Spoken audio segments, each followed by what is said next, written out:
श्री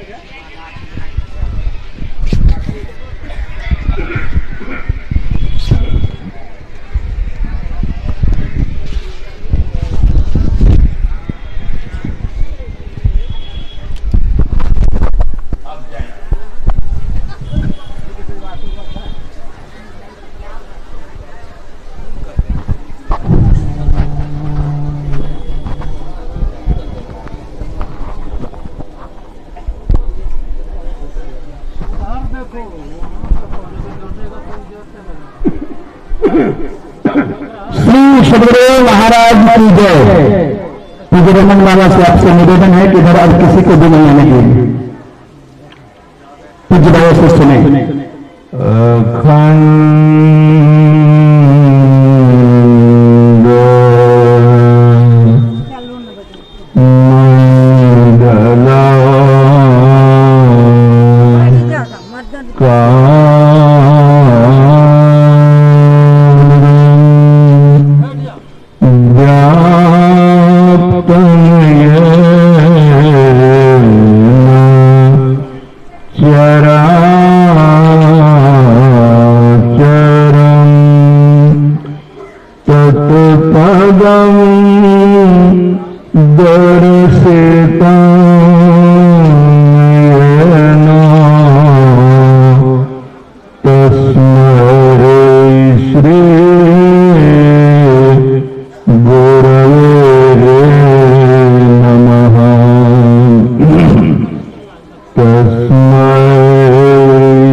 साधु समाज पंडाल में उपस्थित सत्संगी भाई बहन सबों को मेरा नमन।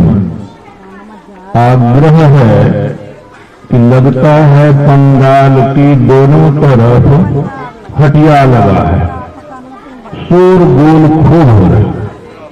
तो शोर गोल तो बड़ी बाधा, बड़ी बाधा है ना।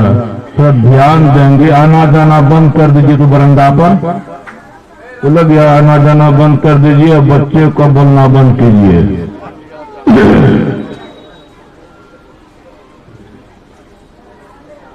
आप सब वर्षों से भक्ति पर सुनते आ रहे हैं, जप ध्यान पर सुनते आ रहे हैं, और मैं भी 3 दिनों से हूं। जब ध्यान पर कुछ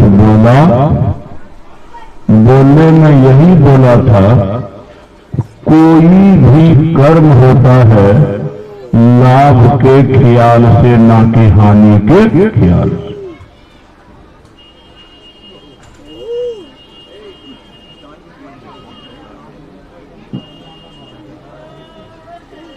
मनोविज्ञान कहता है मन को पसंद है लाभ ना कि हानि।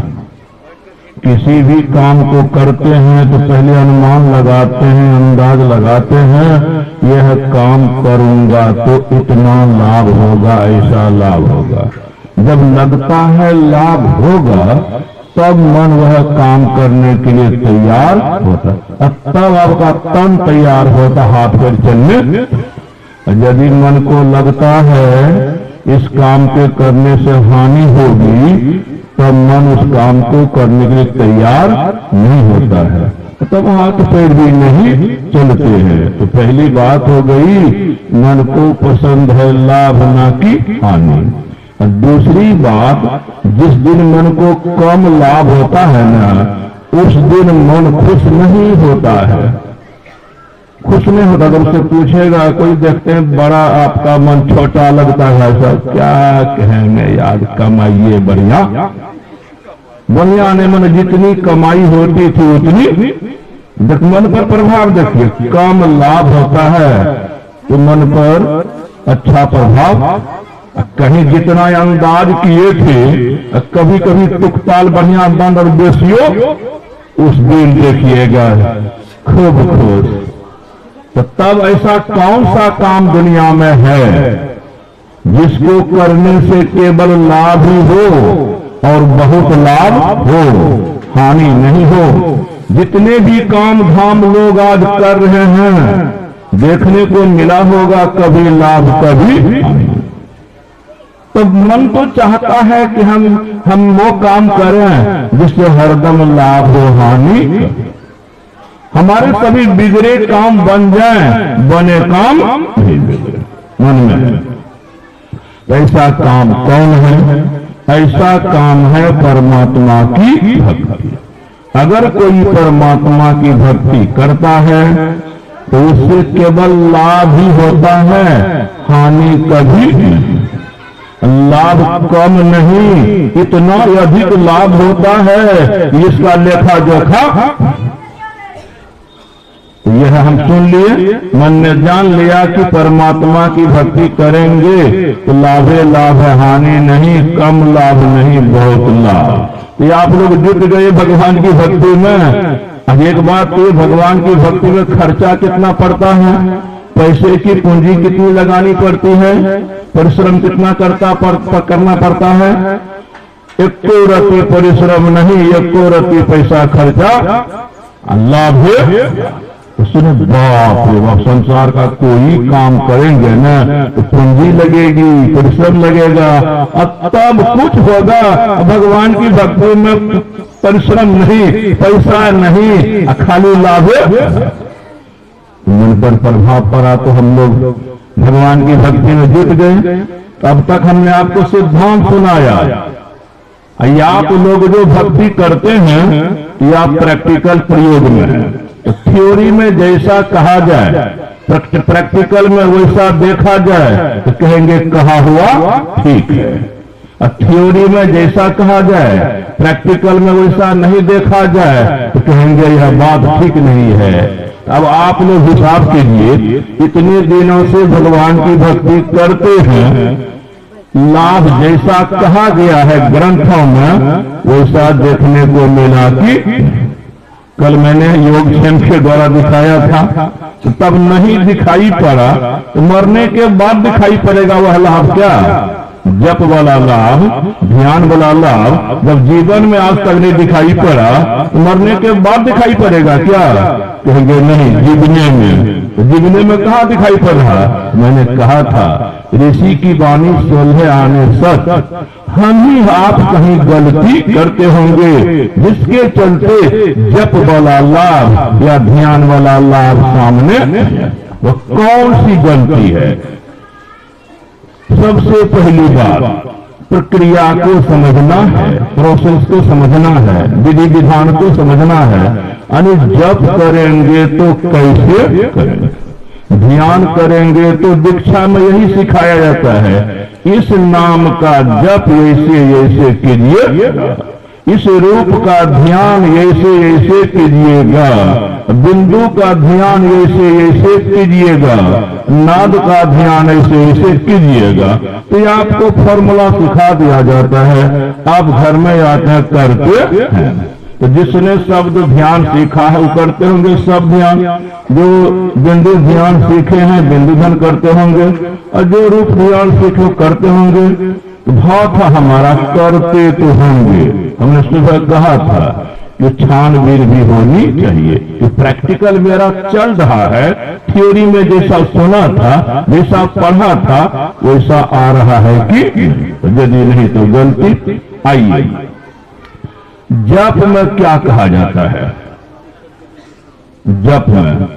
तो गुरुदेव बोले हैं जब भी किसी मंत्र का कोई जप करे, इन्हें गुरुवे मंत्र, कोई शिव मंत्र जपता है, कोई राम मंत्र जपता है, कोई दुर्गा मंत्र जपता है, कोई काली मंत्र जपता है, कोई और मंत्र, सदगुरु से जिस पंथ में जो नाम जपने के लिए बता दिया जाए उस पर पूर्ण विश्वास करना चाहिए, उसमें पूर्ण श्रद्धा करनी चाहिए। उसका जप, उस नाम का जप, उसके अर्थ को जानकर करना शर्त है।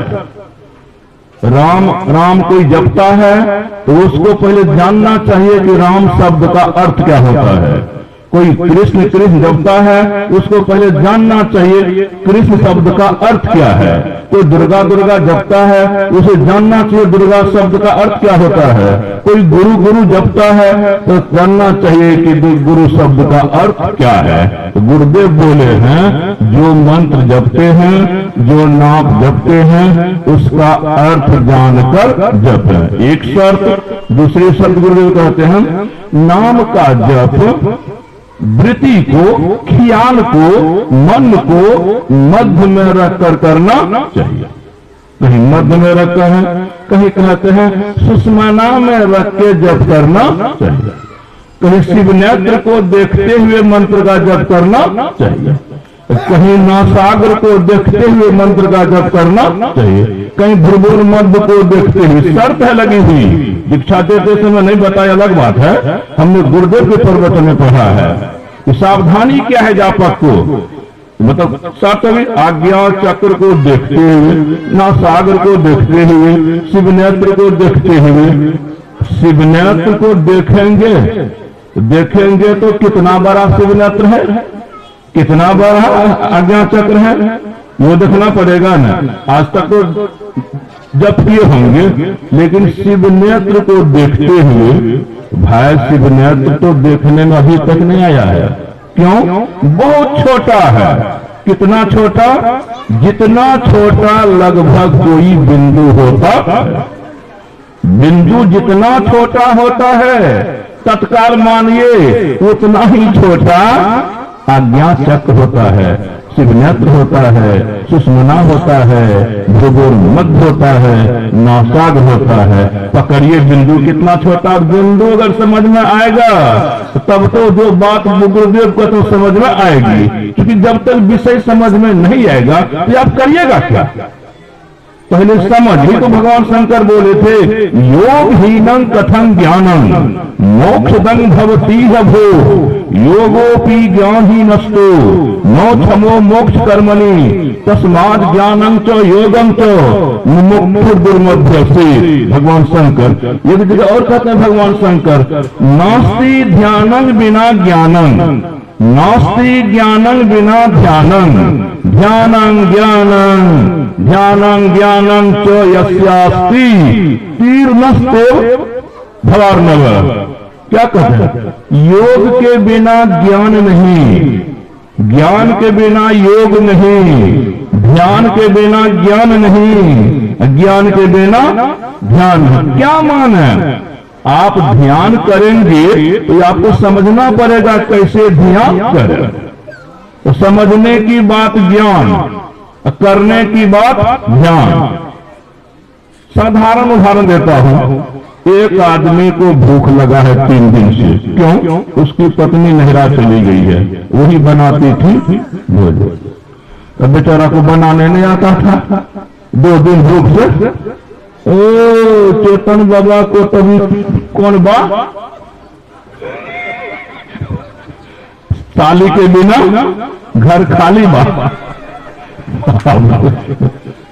तो हम थोड़ा सा बोले तो वो मुंह देखने लगे।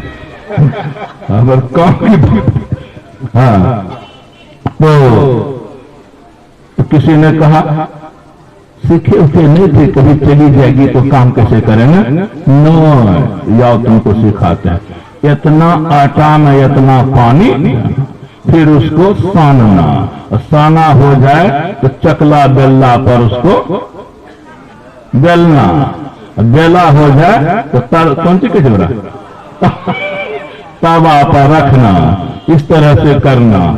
वो सीख लिया, जान लिया, लेकिन रोटी पकाने का जो काम सीखा वो कर भी नहीं किया, तो भूख मिटेगी ना? जान गया ना, है समझ गया ना कैसे रोटी बनती है। जब समझिए गया, जानिए गया, अब नहीं वो बनाएगा तो काम चलेगा ना? नहीं।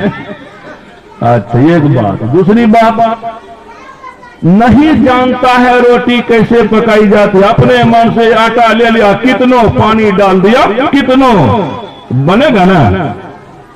वो नहीं जानता है, करने लगेगा तो गलती होगी ही। जानता है, करता नहीं है तो बात बनेगी नहीं। जानना भी चाहिए, करना भी चाहिए। तो पहली बात है, हमें जानना चाहिए, समझना चाहिए जब कैसे किया जाता है, और तब करने का काम करना चाहिए। हमें समझना चाहिए, जानना चाहिए ध्यान कैसे किया जाता है। तो पहले कैसे, है ना? तो भाव था हमारा कि हम आपको जना दिए ना। अब देखिए नासाग बोले थे बिंदु, तो बिंदु जो पढ़ते लिखते हैं क्या कहते हैं बिंदु की परिभाषा में? जिसमें 9 लंबाई हो, 9 चौड़ाई हो और 9 मोटाई हो। तो जिसमें लंबाई नहीं होगी, चौड़ाई नहीं होगी, मोटाई नहीं होगी, तो दिखाई पड़ेगा क्या? टीचर पढ़ाते हैं स्कूल कॉलेज में, आओ आओ, पेंसिल की नोक रखते हैं कागज पर, कलम की नोक रखते हैं कागज पर, और फिर नोक को उठा लेते हैं, वहां ए लिख दिया।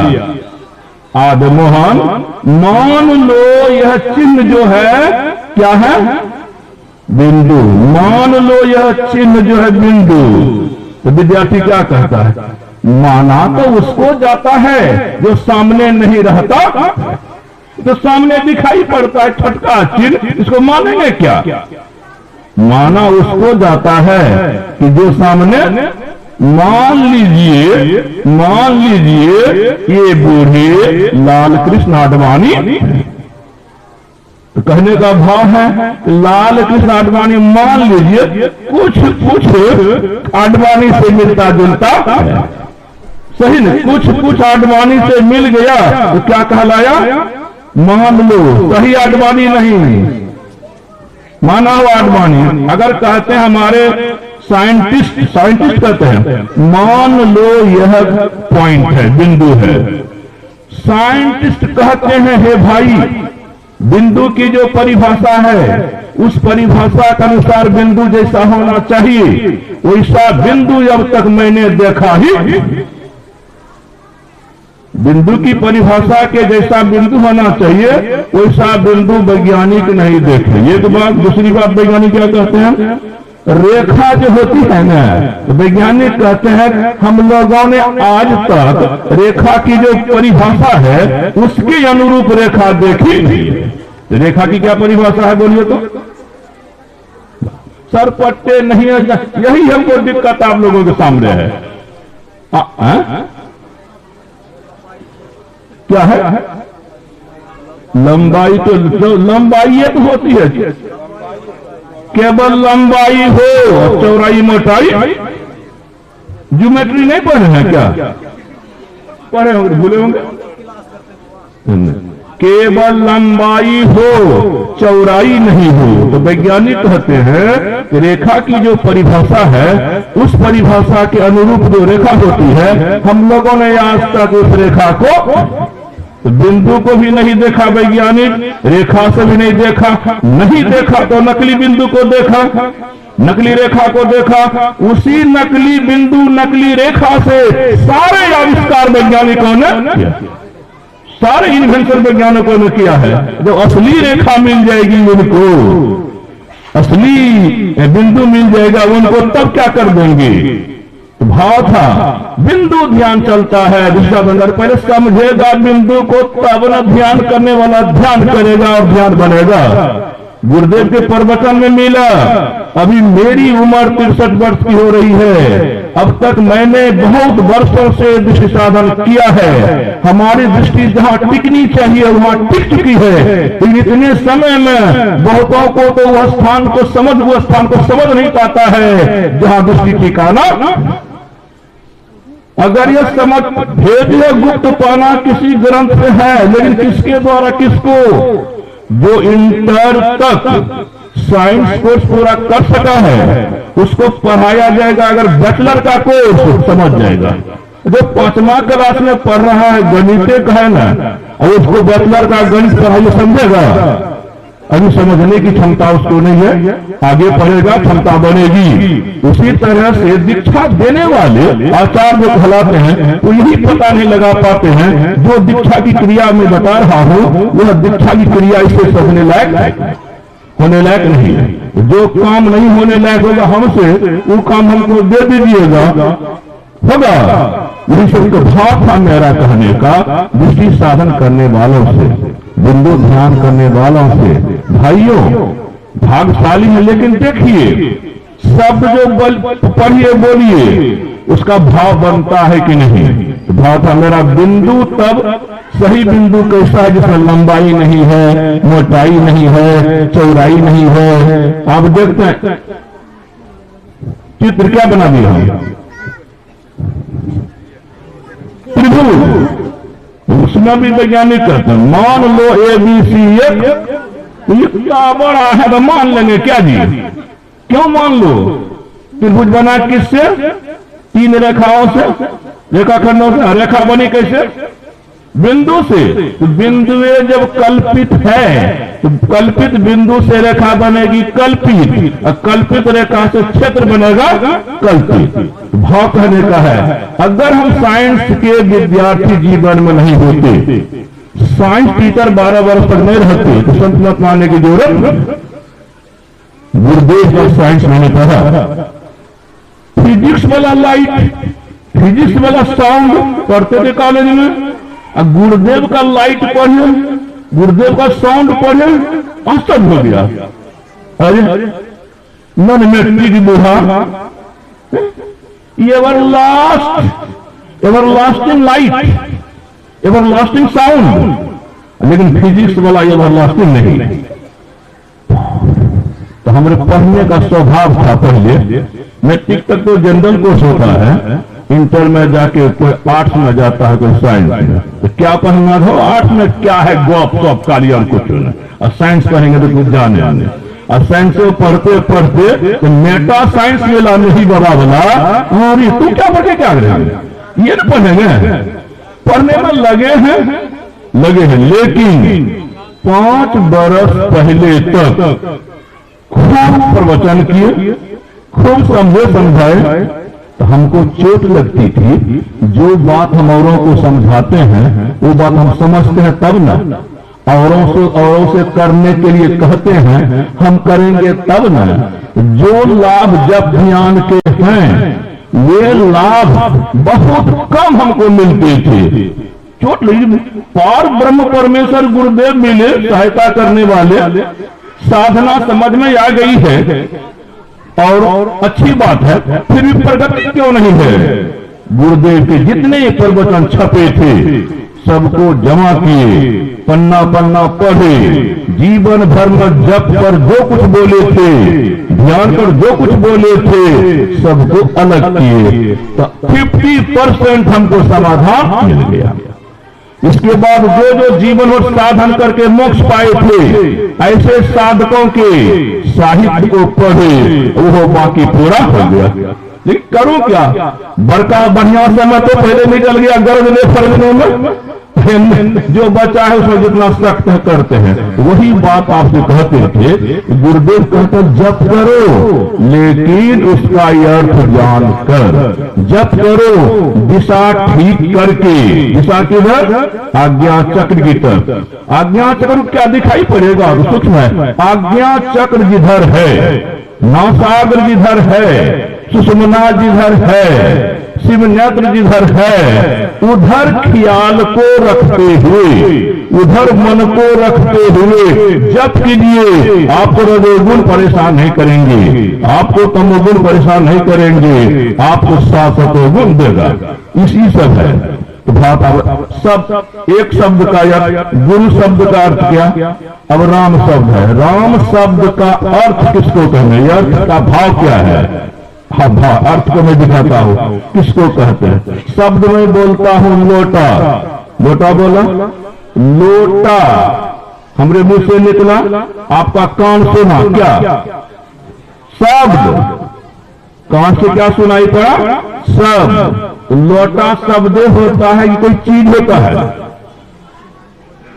लोटा एक चीज है, एक बर्तन है।